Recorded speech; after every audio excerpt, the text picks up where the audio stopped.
الحمد لله نحمده ونستعينه ونستغفره. En el nombre de Allah, clemente, misericordioso, que la paz y las bendiciones sean con el profeta Muhammad sallallahu alaihi wasallam. Allah pertenece toda alabanza. A quien Allah azza wa jal guíe, nadie lo podrá desviar. Y a quien Allah azza wa jal desvíe a causa de las malas acciones y elecciones, no encontrará fuera de Allah quien le pueda guiar. Atestigo que nada ni nadie merece ser adorado sino Allah, uno y único, creador y sustentador del universo.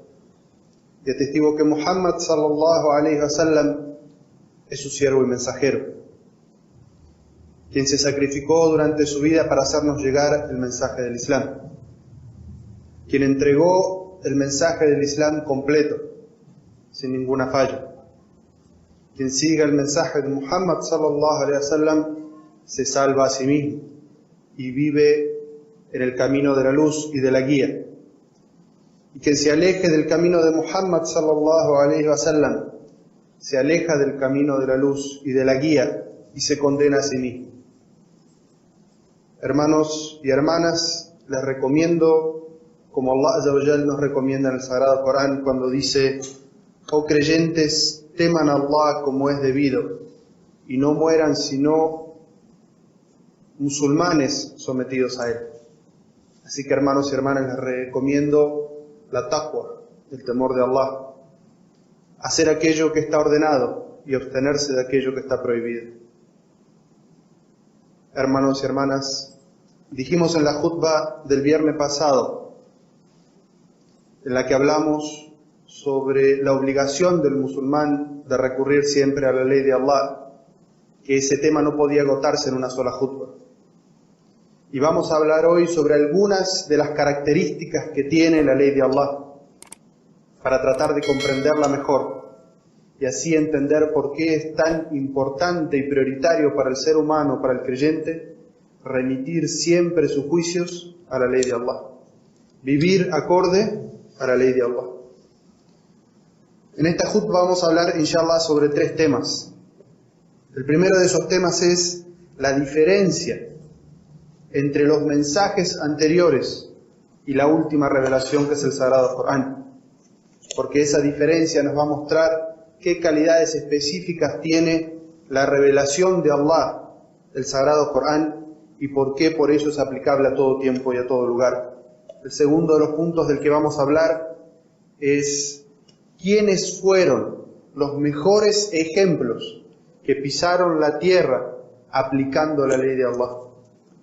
El tercero de los temas que vamos a hablar es cómo corrige la ley de Allah expresada en el Sagrado Corán y en la Sunna del profeta Muhammad sallallahu alaihi wasallam las enfermedades sociales, problemáticas que todas las sociedades tuvieron y que el Corán, como última revelación válida para todo tiempo y lugar, desde la época de Muhammad sallallahu alaihi wasallam y hasta el final de los tiempos, nos enseña una metodología para corregir los errores de la gente y cambiar esas enfermedades sociales en salud. El primero de los puntos que vamos a tratar: la diferencia entre los mensajes anteriores y la última revelación. Allah azza wa jal dice en el Sagrado Corán: Alif Lam Mim.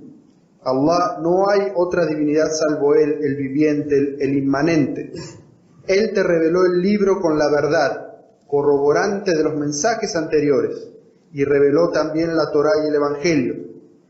En el Corán hay guía para los hombres y fue revelado como un discernimiento. Allah azza wa jal nos habla en este sagrado versículo, en este ayat, de características que tenían las revelaciones anteriores y una característica especial y única que tiene esta última revelación, que es el Sagrado Corán. Allah azza wa jal nos dice que envió a cada comunidad un profeta que hablaba su lengua, y el objetivo del mensaje de los profetas era corregir 2 asuntos. El primero, el monoteísmo, el tawhid. Todos los profetas invitaban a la adoración única de Allah. Y los profetas también traían un código de ética, de comportamiento y una forma de adorar a Allah. Por eso Allah Azza wa Jal dice en el Sagrado Corán: a cada pueblo le hemos descendido una norma y una metodología, es decir, una ley y una forma de aplicación. Como dijimos, todos los profetas traían un mensaje que tenía dos partes, una parte de creencia, de doctrina, que era igual, todos los profetas le enseñaban el monoteísmo, y después estos mensajes traían una forma de comportamiento y una forma de adorar a Allah, y esa forma podía variar de un profeta a otro. Y Allah Azza wa Jal nos dice en este versículo que la revelación del Corán tiene una característica única que los otros mensajes no tenían. Allah Azza wa Jal usa la palabra en árabe que dice wa muhaiminan alayhi, que los contiene a todos y los corrobora a todos. Es decir, la revelación del Sagrado Corán tiene la sabiduría que había en todas las revelaciones y tiene la mejor aplicación con respecto a los ritos de adoración y las mejores características y éticas del comportamiento del ser humano. Y por eso el Corán, lejos de contradecir las revelaciones anteriores, es muhaimin, es decir, las corrobora. Y por eso en el Sagrado Corán llama al musulmán a la creencia en todos los profetas y la creencia en todos los libros anteriores, y es parte de los pilares de nuestra fe. Y esa es la característica que tenemos que comprender del Sagrado Corán. El Sagrado Corán, la ley, la sharia, la legislación que Allah Azza wa Jal nos ha dado, comprende la sabiduría de todos los mensajes anteriores. ¿Y cuál es el objetivo de este mensaje? El objetivo es, primero, la purificación del tawhid, del monoteísmo, como fue en todos los mensajes anteriores. Y segundo, que los creyentes, los musulmanes, vivencien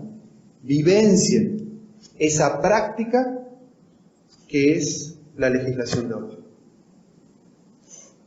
Y quien tenga experiencia en la lectura de los libros del fiqh, de la jurisprudencia islámica, verá que estos libros se dividen en dos tratados: la ibadat y el muamalat, los actos de adoración y las relaciones interpersonales.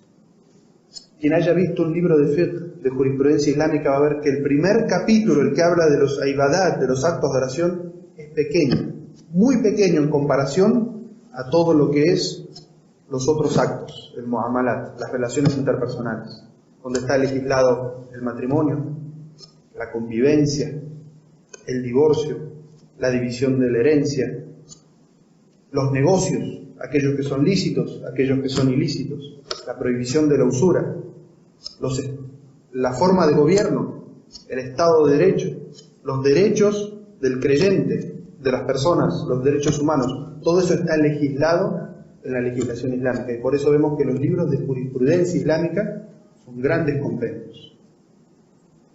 Esa es la característica que tiene esta última revelación, es decir, es muhaimin, es corroborante de los mensajes anteriores e implica todos y cada uno de los asuntos de esta vida.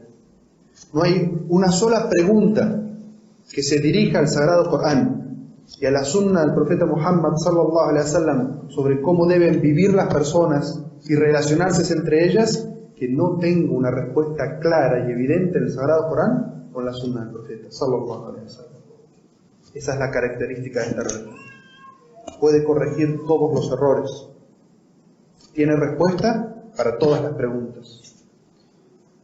Por eso Allah Azza wa Jal, en un sagrado versículo, dice: hoy os he perfeccionado vuestra religión, he completado mi gracia sobre vosotros y he dispuesto que el Islam sea vuestra religión. Allah Azza wa Jal establece tres principios en este ayat. Dice primero: hoy he perfeccionado vuestra religión. Akmaltu lakum dinakum. Cuando algo está perfecto, ¿acaso se le puede agregar algo? Si Allah Azza wa Jal está diciendo que el Islam es perfecto, cualquier cosa que el ser humano quiera agregarle, piense que su intelecto está por encima de lo que Allah ha dicho que es perfecto, es evidentemente algo que no es bueno. Agregar cosas a la religión, lo que normalmente conocemos como bid'ah o innovación, es algo malo. Primero significaría decir que este ayat es mentirosa, porque si decimos que hay algo bueno que se puede agregar a la religión, estamos diciendo que este ayat falta la verdad, porque Allah Azza wa Jal dice: Akmaltu, he perfeccionado, completado esta religión. Segundo dice: he completado mi gracia sobre vosotros. Allah Azza wa Jal dice que esta sharia, esta legislación que completó para nosotros, es para nosotros una gracia, una bendición, un favor de Allah Azza wa Jal, porque Él, quien nos creó, quien mejor nos conoce, ha legislado cómo es que el ser humano puede llevar una vida plena y completa de la mejor manera en sus asuntos de adoración y en sus asuntos mundanos, acorde a esta religión. Y por eso dice: la he completado y además es una bendición, una gracia para ustedes. Allah Azza wa Jal dice: y por eso he dispuesto que la religión de ustedes sea el Islam. Y en otro versículo dice: quien quiera vivir o adorar a Allah de otra manera que no sea el Islam, no le será aceptado. Porque una vez que se ha establecido lo que es perfecto, lo que es lo mejor, todo lo que es por debajo no es aceptado. Esta es la primera característica. Dijimos que íbamos a hablar de otros dos temas. ¿Quiénes fueron las mejores personas que aplicaron este concepto? La adoración de Allah Azza wa Jal y la forma que Allah Azza wa Jal les había ordenado aplicar en sus relaciones con las personas. No cabe duda que ellos fueron los profetas y los mensajeros. Ellos fueron nuestro ejemplo. Y Allah Azza wa Jal, cuando los envía como una muestra de que esta ley que Allah Azza wa Jal está revelando es factible que la aplique un ser humano. Y por eso cuando los kufares de Quraysh, los árabes, le decían al profeta sallallahu alaihi wasallam: Allah no encontró a nadie mejor que a ti para enviarte, ¿por qué no envía un ángel del cielo para que sea un milagro su descenso y entonces lo podamos seguir? ¿Cuál era la respuesta? La respuesta del Sagrado Corán es: si descendieran los ángeles, entonces ya no habría nada más que discutir. Primero, porque los ángeles, el momento en el que van a bajar es el momento en el que esté decidido el asunto, es decir, este mundo ha de terminar. Tercero, porque ¿qué premio tendría la fe? Si bajara un ángel no habría fe, sería una certeza. Y Allah Azza wa Jal nos premia por nuestra fe y no por nuestra certeza. Y tercero, porque si los ángeles fueron los que nos enseñaran la legislación, la gente tendría la capacidad y la excusa de decir: eso solamente puede ser practicado por ángeles, porque ellos no tienen pasiones, no sufren tentaciones. Entonces, cuando Allah Azza wa Jal envía a un ser humano que come, sufre hambre, sufre enfermedades, tiene las mismas necesidades que cualquiera, nadie tiene la excusa de decir: eso no puede practicarlo un ser humano. Entonces, Allah Azza wa Jal los envía y ellos son la personificación de la aplicación. Por eso Aisha, radhiallahu anha, su esposa, quien conocía su intimidad, cuando le preguntan cómo era el comportamiento del profeta sallallahu alaihi wasallam, cuál era la actitud del profeta sallallahu alaihi wasallam con la revelación que él recibía, Aisha radhiallahu anha dice pocas palabras con un significado completo. Dice: kana khuluquhu bil Qur'an. El comportamiento del profeta sallallahu alaihi wasallam, el Corán. ¿Cómo se comportaba? ¿Cómo era su actitud hacia los demás? ¿Cómo era? Lo que dice el Corán. Y Allah Azza wa Jal dice en el Sagrado Corán: por cierto que tienen en el mensajero de Allah un bello ejemplo. El profeta sallallahu alaihi wasallam pregonaba, enseñaba, educaba, pero era el primero que lo aplicaba en sí mismo. Y esa debe ser la actitud de todo musulmán, de aplicar el Islam primero en sí mismo para que sus palabras tengan credibilidad. y que Allah Azza wa Jal nos ayude en esa misión de aplicar primero en nosotros mismos y poner en práctica todo lo que se encuentra en el Sagrado Corán y en la Sunna del profeta Muhammad sallallahu alaihi wasallam. Así que, ¿a quién debemos mirar cuando buscamos la mejor aplicación de lo que se menciona en el Sagrado Corán y en la Sunna del profeta sallallahu alaihi wasallam? Debemos mirar cómo fue que el profeta sallallahu alaihi wasallam vivió, cómo fue que él aplicó, cómo fue que el profeta sallallahu alaihi wasallam gobernó una nación. Y ejemplos de cómo una sociedad alcanza lo más alto cuando aplica la ley que enseñó Muhammad sallallahu alaihi wasallam, la podemos encontrar. Y cómo una sociedad se derrumba sobre sus propias bases y llega a los estados más bajos de la corrupción y de la moral cuando se aleja de las enseñanzas del Sagrado Corán y de la Sunna del profeta Muhammad sallallahu alaihi wasallam. Y cada uno de ustedes puede ver ejemplos de eso. El último punto que vamos a mencionar es esta legislación que descendió en una sociedad la cual no es distinta de la sociedad en la que nosotros estamos. Quizás uno podría decir que las mismas enfermedades sociales que había en la época del profeta sallallahu alaihi wasallam en esa sociedad árabe Quraysh, las hay aquí.